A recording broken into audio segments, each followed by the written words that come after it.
the Moskva-class helicopter carriers. Only 2 of these particular aircraft carriers, I guess that's technically right, but the Soviets would have called these helicopter cruisers, were actually built between 1962 and 1969, and they were in service between 1967 and 1996. They'd planned to actually produce at least 3, if not 12 of them, and they do technically count as aircraft carriers, but they're air wing composed entirely of helicopters. They weren't large enough for an airstrip like a full-size supercarrier would have. The idea was to have smaller ships designed for anti-submarine warfare. Helicopters are useful in that regard. They were conventionally powered by steam turbines, and they were capable of about 53 kilometers an hour, 28.5 knots. But, that's actually not great for a ship of this size, and in fact, a lot of things about them weren't great at all. Pretty much everything involving these vessels wasn't so bad that they couldn't remain in service, but it was bad enough to be just disappointing in every conceivable way. Besides the speed issue, they also had terrible seakeeping, and very poor handling. Neither the Moskva herself or her sister Leningrad handled well in any way, limiting their usefulness overall. They did keep them around because they could actually carry helicopters. They were good for that. But in terms of actually maneuvering, they were just kind of a dead end from a design perspective. The Japanese aircraft carrier Shinano. Oh, I'm excited. The Shinano's actually one of my favorite ships despite being awful. And in fact, I have discussed her before, but I doubt most of you are aware of it. There's a few very early videos on this channel that I made quite a number of years ago, and most of them are actually about ships. One of them's about the Yamato-class battleships, and that includes Shinano, which is probably already confusing you, because I just said she's an aircraft carrier. But the Yamato-class are battleships. But, technically speaking, the Shinano is a Yamato-class. She is the lost sister of both the Yamato and the Musashi. Let me explain. Japan had originally planned to build 3 of the Yamato-class battleships, which are the heaviest battleships ever constructed. However, Shinano's hull was only partially complete when the Japanese lost 4 aircraft carriers during the Battle of Midway. This put them in a really bad spot. They really needed those carriers, and they didn't have them anymore. We sank them. They were gone. They were also starting to realize, as many countries did, that battleships were not nearly as useful as they once had been. The advent of aircraft made them a lot less effective, and the Yamato and Musashi kind of trucked around doing minimal work, especially when you consider the time, cost, and material investment it took to build those massive ships. Shinano wasn't even expected to be done until 1945. With the hull still being worked on, the IJN ordered her to be converted into an aircraft carrier. She was about 45% complete. Her structural work was complete up to the lower deck, and most of her machinery was installed. The main deck, lower side armor, and upper side armor around her magazines had also been installed, and the forward barbettes for the main guns were also nearly finished. This put her in a really weird category overall, because she was being built as a battleship, not as a carrier. So the conversion at that point was a little complicated. And eventually they decided that instead of making her a full fleet carrier, they would make her a heavily armored support carrier. She would carry reserve aircraft, fuel, and ordnance in support of other carriers. A lot of her internals, particularly her machinery and propulsion, was actually identical to that of her sisters. And when she was completed for trials in the 19th of November 1944, she displaced 65,800 tons. Altogether impressive, but her work had been rushed horribly, and this is why she was so bad. The conversion was difficult enough, but had they done it right, it should have been fine. But no. She was put to sea well before she was ready. In fact, her captain, Toshio Abe, requested a delay in her departure. The majority of Shinano's watertight doors hadn't been installed, her compartment air tests weren't completed, and there were a lot of holes in the bulkheads for electrical cables, ventilation ducts, and there were pipes that hadn't been sealed. Also, the fire mains and bailing systems lacked pumps and weren't operable. Most of the crew was experienced with seagoing, but very few of them had actually been trained with the portable pumps that were on board.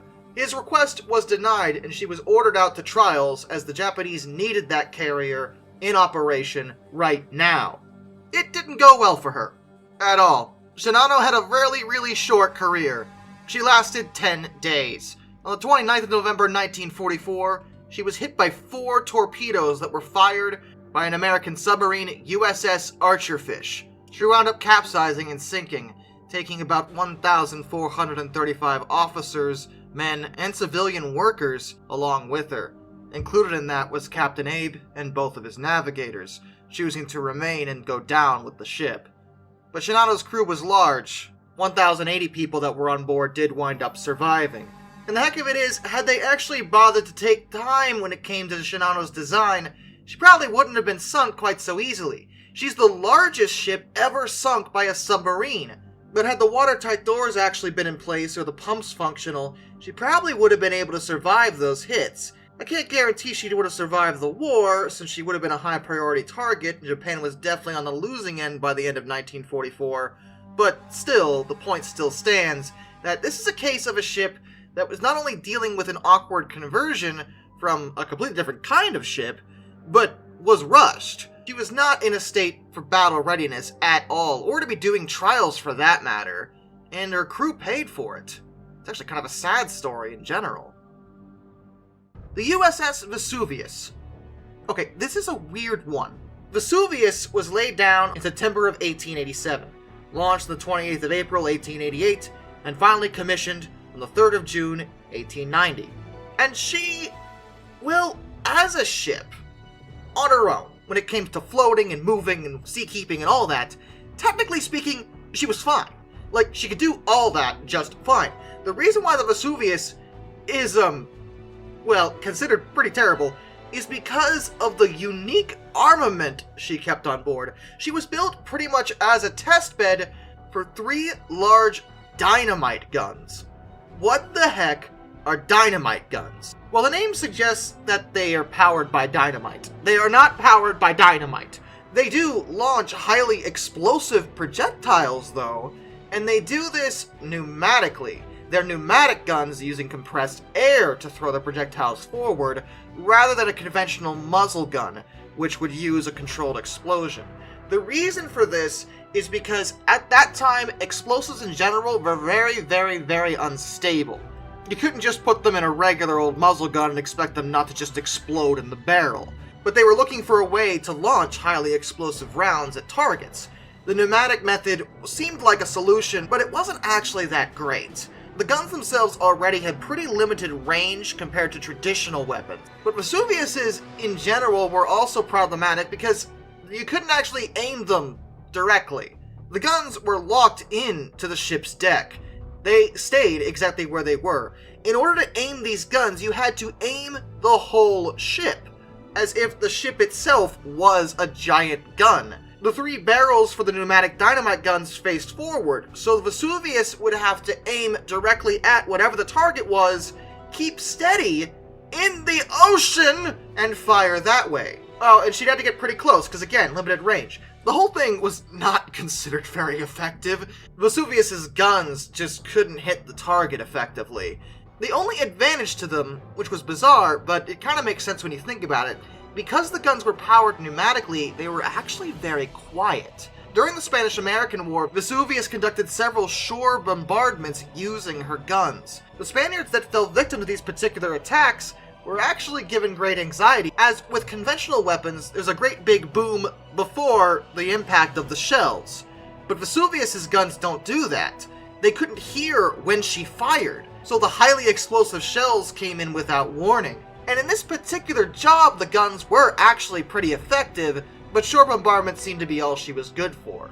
Additionally, pneumatic guns were quickly proven to be obsolete, as more stable explosives that could be utilized in traditional cannons were developed, making the whole point of pneumatic guns, well, pointless. There was no reason to use them. Vesuvius did actually wind up used for other purposes, though.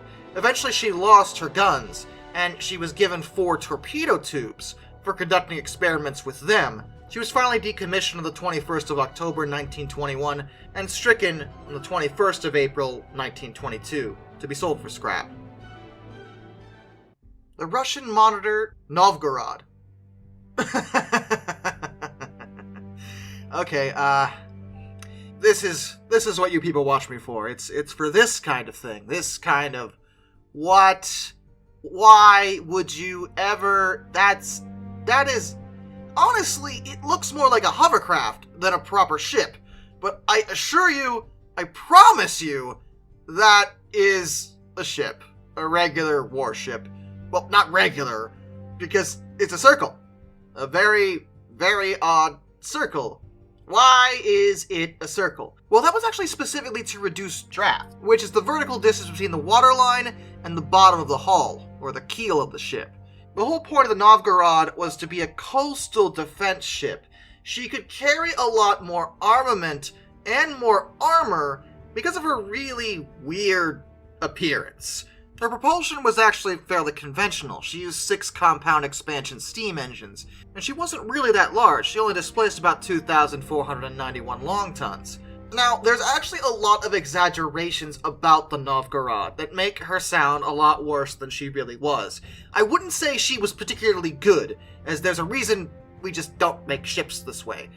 But for her specific job as a coastal defense vessel with the technology that was available at the time, she could have been a lot worse. She did have a lot of armor. She did have a lot of armament, way more than a conventional ship would have had being the same size.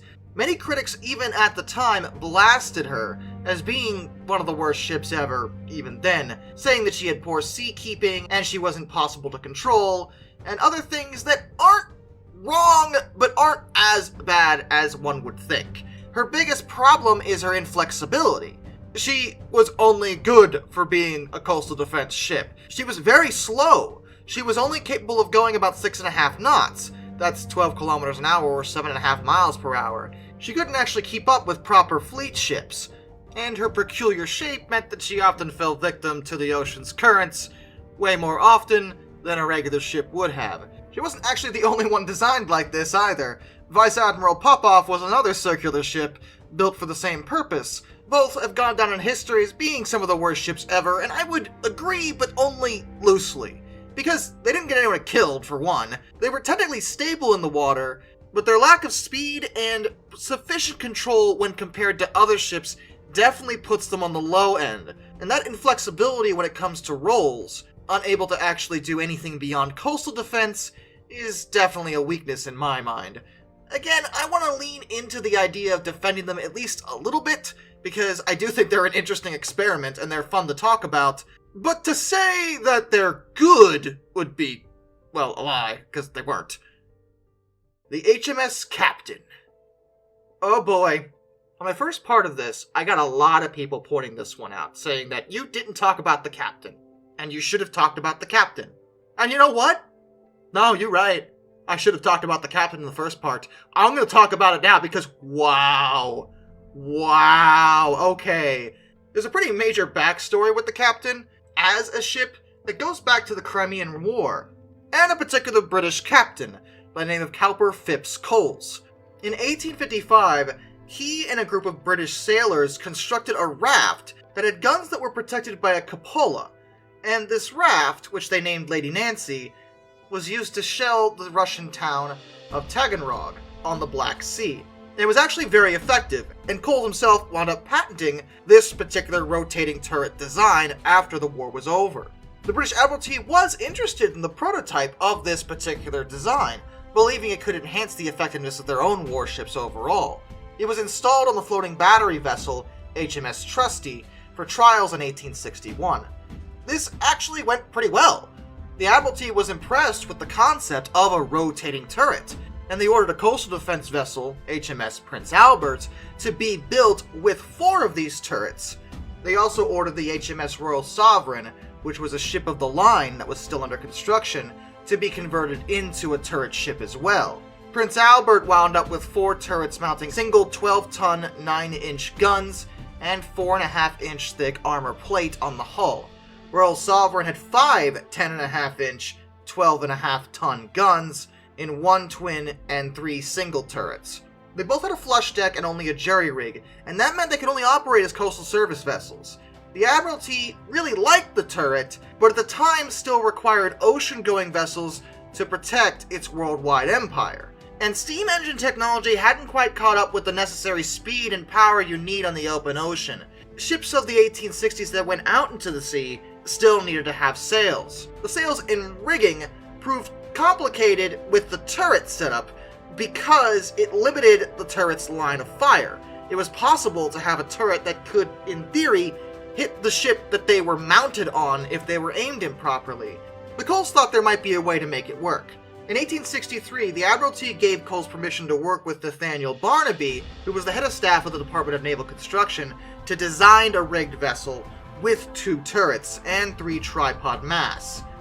However, in June that same year, the Admiralty suspended progress on the vessel until the Royal Sovereign finished her trials, as she hadn't quite gotten there yet. In 1864, Coles was allowed to start a second project. This time it was a rigged vessel with only 1 turret, and it was based on the design of HMS Pallas. The next year, 1865, a committee established by the Admiralty to study the new design concluded that while they, again, really liked the turret, Coles' warship design had inadequate firing arcs. The committee proposed a 2-turret fully rigged vessel, with either 2 9-inch guns per turret or 1 12-inch gun per turret.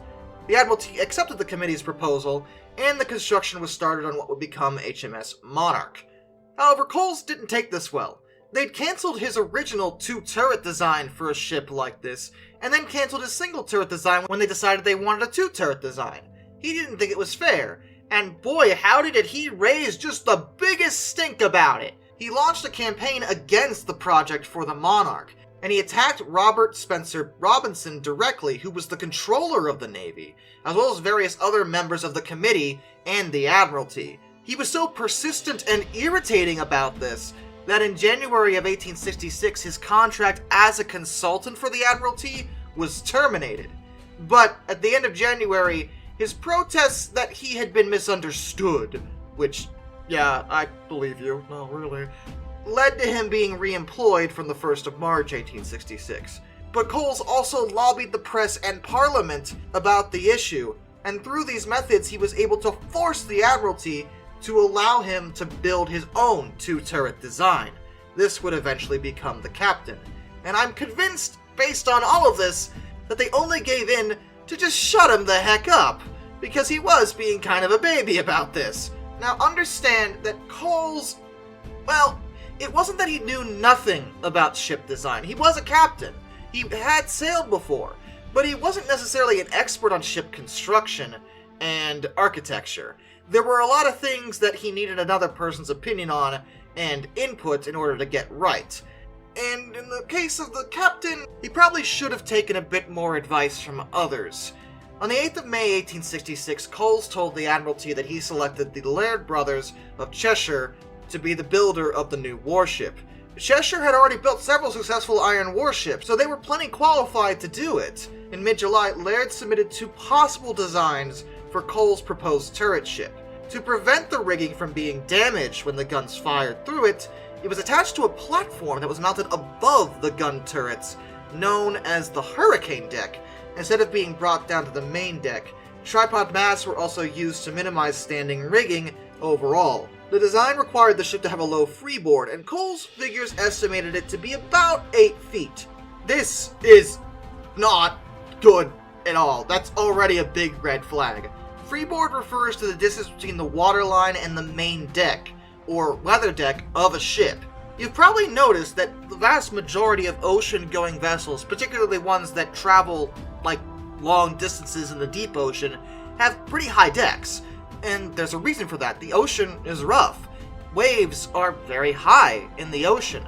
Riverboats, for example, don't need high freeboard because rivers don't have big waves. The ocean does. Any ship that's planning to spend weeks out in the ocean would need a decent freeboard in order to prevent water from crashing onto the deck directly. 8 feet is considered really low. Like, really low. I mean, that's only a little over 2 feet taller than me. And I promise you, there are waves in the ocean that are way taller than I am. Both the Controller Vice Admiral Sir Robert Spencer Robinson and the Chief Constructor Edward James Reed raised serious concerns about this. Robinson felt that the low freeboard could cause flooding issues on the gun deck. Really? No. I'm, for one, am utterly shocked by that revelation. And Reed criticized the design in 1866, both for being too heavy and for having a too high center of gravity. As the design work was nearing completion, the First Lord of the Admiralty, Sir John Pakington, wrote on the 23rd of July, 1866, to Coles approving the building of the ship, but noting that responsibility for failure would lie with Coles and the builders. The contract was approved in November, and the design was finalized. She was laid down on the 30th of January 1867 and launched on the 27th of March 1869, finally being completed in March 1870. The design had already been flawed even before they laid her down, but she actually wound up worse than intended. Coles had a protracted illness, so he wasn't often there to supervise her building. She wound up 347 tons heavier than she was supposed to. This is a problem because the additional weight forced her to float 22 inches deeper than they expected, and this meant the freeboard was down to just 6 feet 6 inches, and for goodness sake, that's only a foot higher than I am. Compared to the Monarch, which the Admiralty had been working on their own, her freeboard was 14 feet. You see the difference now? Also, despite sitting really low in the water, somehow, and I still don't know how, the captain had a very high center of gravity. Chief Constructor Edward James Reed went into an absolute hissy fit over the design, but he was overruled during the captain's trials. She was officially commissioned on the 30th of April, 1870, and weirdly, despite the flaws, the captain's trials actually went really well. They even had her do gunnery trials versus the Monarch, and while the captain didn't actually do as well as the Monarch, the difference between the two wasn't actually that much. She lost, but only by a bare minimum. The Monarch fired 12 rounds during the trial and hit 5 times. The captain fired 11 and hit 4 times. The rate of fire on the Monarch was also a bit higher too, but the point is, as a firing platform, the captain wasn't necessarily that bad when compared to the Monarch, but the firing of the turret revealed other problems. Due to the center of gravity issue, her being top-heavy, when she fired her first salvo, she rolled heavily in the water, 20 degrees. Also, it was estimated that if she inclined to 21 degrees, she would capsize. So what I'm saying is she almost capsized herself just by firing her guns. And this is under a controlled environment. It was the warship equivalent of a gun range. And we've been over this before. There's a big difference between firing a weapon in a controlled, clean gun range compared to firing it in the middle of a fight. If the captain was ever put into an actual battle where she'd have to maneuver, she might be able to easily capsize herself, but don't worry. I mean, you should worry, but not about that, because she never made it that far. On the afternoon of the 6th of September, 1870, the captain was cruising with the combined Mediterranean and Channel squadrons that comprised of about 11 ships. These ships made 9.5 knots under sail in a force 6 wind. It was noted by a visiting admiral that due to the low freeboard and the worsening sea conditions, waves were washing over the weather deck. The storm only grew fiercer during the night, and they had to reduce the number of sails. The wind was blowing from the port bow, so that the sails had to be angled to the wind, and the overall speed of the ship was reduced. There was also considerable force pushing the ship sideways. This was bad. Eventually, the gale force winds caught the sails in the wrong way, and before the captain could order a correction to be made, the captain capsized, directly as a result of her design flaws. This resulted in the deaths of 480 sailors, and that included Coles himself, who'd been on board. Only 27 survived. The following inquiry basically revealed everything I just told you. The ship was poorly designed, and the Admiralty kind of in a weird way blamed themselves for giving in to public opinion. Due to the influence of outside forces, they'd allowed a ship that many of their own experts knew was flawed even before she was laid down, but they still allowed it to happen. In that way, it was kind of their own fault. Though I would say they probably would have blamed Coles more because he's the one that actually designed it and raised the hissy fit in the first place, but he wasn't alive to actually blame, so yeah. The Grillo class tracked torpedo motorboats. They're what? What the heck is that a tank? No, No, it's not a landing craft, it's not anything like that. It's actually exactly what it says it is. These torpedo boats were built for the Regia Marina, which is the Royal Navy of Italy, during the First World War. And they're a little, odd, as you've noticed. See, at the time, Austro-Hungarian forces had pulled their navy back to their harbor defenses, and Italy did have a numerically superior navy, but didn't want to risk their big ships in the confined coastal waters, so they thought they could utilize fast torpedo motorboats to do damage instead, with far less risk to their main fleet. It was actually pretty successful at first, but the Austro-Hungarians countered this by putting harbor booms in place that made it so that the motorboats couldn't actually get close enough to do anything. So they created the Grillo class. They were designed by engineer Attilio Basio. They were 16 meter, 52 feet, shallow draft motorboats with tracks that were mounted on each side of them. Their appearance is that of British World War I tanks, but the tracks obviously weren't for beaching or anything like that. Driven by two 5-horsepower electric motors, they were fitted with hooked spikes and intended to grip the large timber bulks from where the cables and nets of the harbor boom was suspended, allowing the vessels to crawl over them and then attack the ships behind. Now, on paper, this is actually a pretty brilliant, if a little eccentric idea, but in tests it totally worked. They could, in fact, crawl over those booms. Their armament consisted of 2 lightweight torpedoes that were mounted on either side of them, and 4 of them wound up being completed. But, in practice, this setup did not actually work very well at all. Quite the opposite. The electric motors they were using were very, very, very slow. These things could only go 4 knots, 7.4 kilometers or 4.6 miles per hour.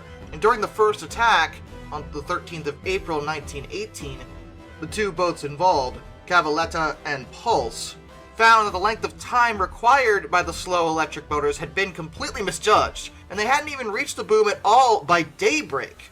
These ships were meant for fast, stealthy attacks, and then to, run away. If they were caught out in the open, well, they get obliterated pretty quick.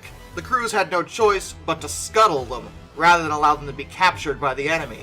Then, just the following month, 13th of May 1918, Grillo was used, and did reach the boom, but, as it turned out, the tracks made a very, very loud clattering noise while crossing over the wooden beams, and the defenders heard them. She had gotten past 4 of the 5 booms before coming under heavy artillery fire. It's not known whether she was sank or scuttled by her own crew, but either way she was destroyed. The Austrians actually recovered that wreck, and believe it or not, were working on 2 copies of it when the war ended, but this sort of thing was never really attempted again. It just didn't work very well in practice, despite, on paper, actually not being the worst idea in the universe. The only remaining Grillo class, La Costa, wound up being abandoned and scrapped in 1920. Which is a bit of a shame because I think such a unique type of ship would have made a very interesting museum piece. The Italian monitor Fa di Bruno. Okay, I see things are getting good now. What in the world is that? We don't talk about Bruno over here. No, I'm going to talk about it though.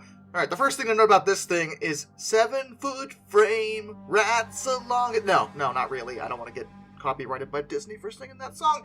The Fa di Bruno is an Italian monitor. Monitors are...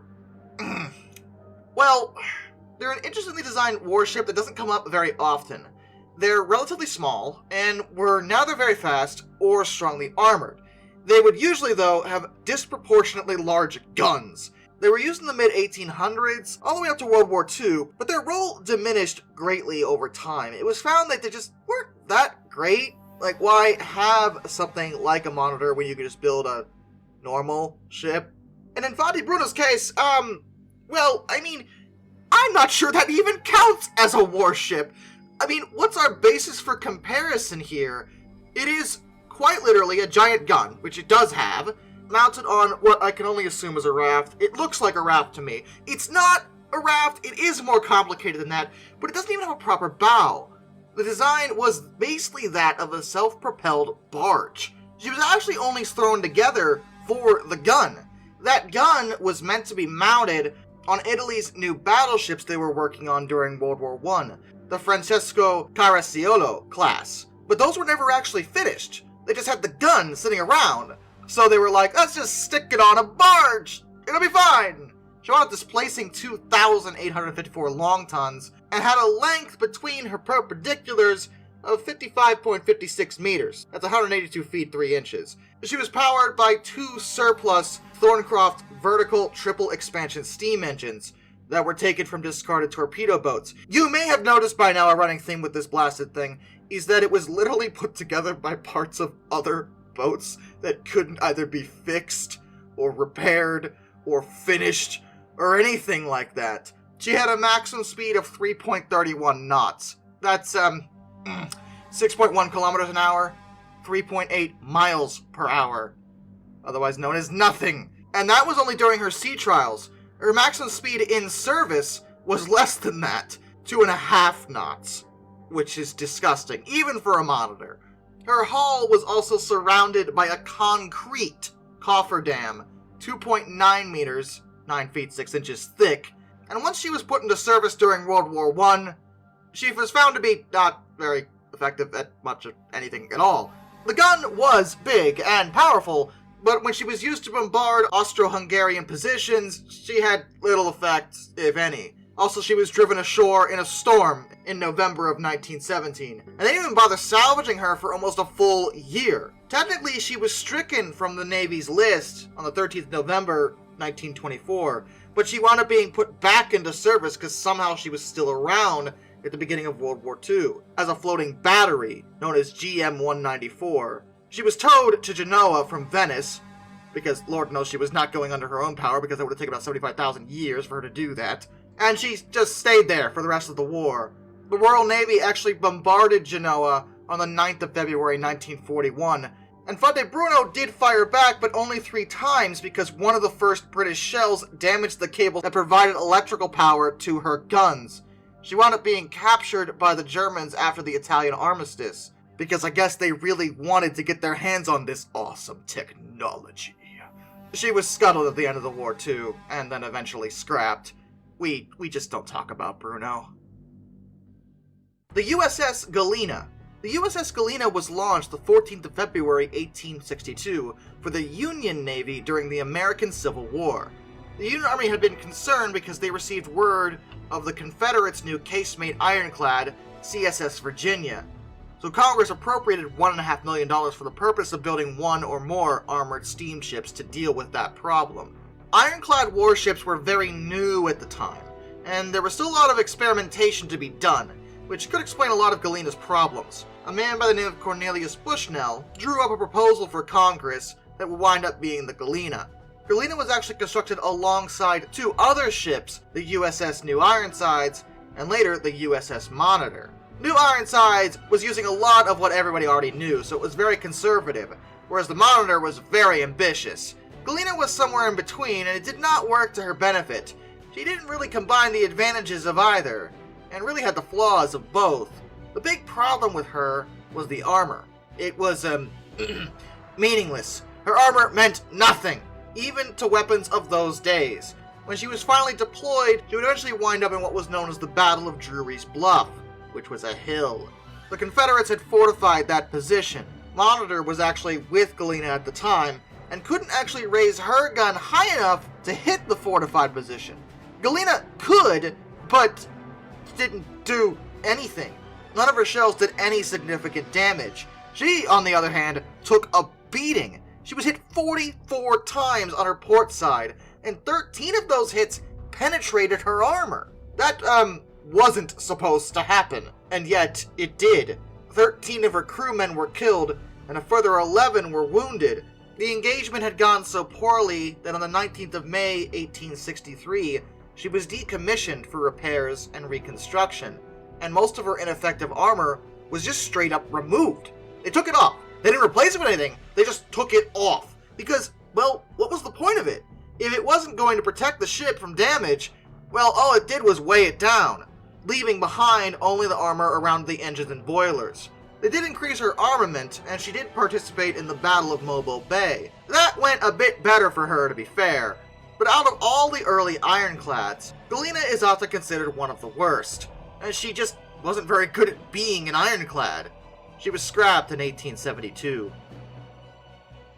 The CSS Georgia. Launched in 1863, this is the Confederate side this time. Yeah, we're still talking about the American Civil War, but this time the Confederates got a one-up on the Union in terms of being just the friggin' worst at shipbuilding. The CSS Georgia was obviously named for the state of Georgia, also known as the Ladies' Ram. It was an ironclad as well, and the reason it was called the Ladies' Ram is that the Ladies' Gunboat Association raised $115,000 for her construction to defend the port city of Savannah, which is really good because defending the port was literally all she could ever do. What was the problem with this ship?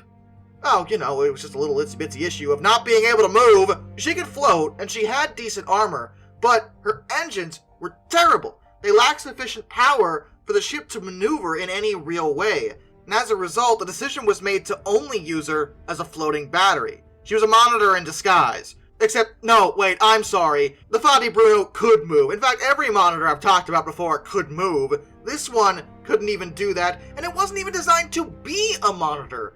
She was supposed to be an ironclad and actually move around and battle other ships, but no. Floating battery, that's all you're good for. Sit there. She lasted in that same spot, anchored in the Savannah River, for 20 months. Then she was actually captured by land on December 21st, 1864, but her crew wouldn't let that go through and scuttled her to prevent her from being captured, because, the Union would really, really want her, apparently. The Vasa. She was a Swedish ship built under the orders of King Gustavus Adolphus as part of the military expansion that he had initiated in a war with Poland-Lithuania. This, by the way, was in the 1600s, so this is one of the oldest things I've ever talked about on this channel. The ship was laid down in 1626 and launched March 1627. The king was highly invested, both literally and emotionally, with this ship. She was armed with bronze cannons that were cast in Stockholm specifically for her, and she was richly decorated as a symbol of the king's ambitions for Sweden and himself. When she was done, she was actually one of the most powerfully armed vessels in the world. Very impressive, but she was terrible and dangerous, not for her enemies, but for herself and her crew. She was very unstable. The king was away fighting the war, but he wrote frequent letters insisting that the ship be launched as soon as possible, and nobody really wanted to make the king unhappy because, duh. But in the summer of 1628, after the ship was launched, but not put to sea just yet, they arranged for the stability to be tested for Vice Admiral Fleming, who had recently arrived in Stockholm. 30 men ran back and forth across the upper deck to start the ship rolling. Now, a typical ship would be able to handle that just fine, but the admirals stopped the test after they had only made 3 trips. The ship was that unstable. But the king could not really be effectively denied despite these problems being quite obvious. So the ship was ordered to sea on the 10th of August 1628, and the Vasa departed on her maiden voyage. It was a calm day, and again a regular ship that was built appropriately should have been totally fine in these conditions, though it's worth mentioning that her gun ports were open. As she sailed along, a gust filled her sails, and she heeled to port. This was corrected, but then an even stronger gust again forced her to port, and that time the lower gun ports were pushed under the surface of the water, allowing the sea to rush in to the ship. The ship could not recover from that in any way, and she sank quickly to a depth of 32 meters, only 120 meters from shore. 30 people died in the accident. When the king finally found out about the ship sinking, he was of course furious and demanded that the guilty parties be punished, but in the end it was found that no one could really be held accountable for what happened to her, except perhaps the king, but the law couldn't really deal with him at all. He was the one who had approved all measurements and armaments, and the ship was built according to the instructions and loaded with the number of guns specified. Everything had been built according to what he wanted, which, well, he's not a ship designer. You can see why that was a problem. But interestingly, the Vasa went on to serve a much better purpose hundreds of years after her sinking. She wasn't that far from shore, and she wasn't that deep, so raising her actually wasn't that difficult in the grand scheme of things. She was lifted up on the 8th of April, 1961. From there, she was taken to the shore and preserved, held as a museum ship in the Vasa Museum, where she still is in Stockholm, Sweden, which is a pretty nice end for a ship whose best trait was her ability to flip over.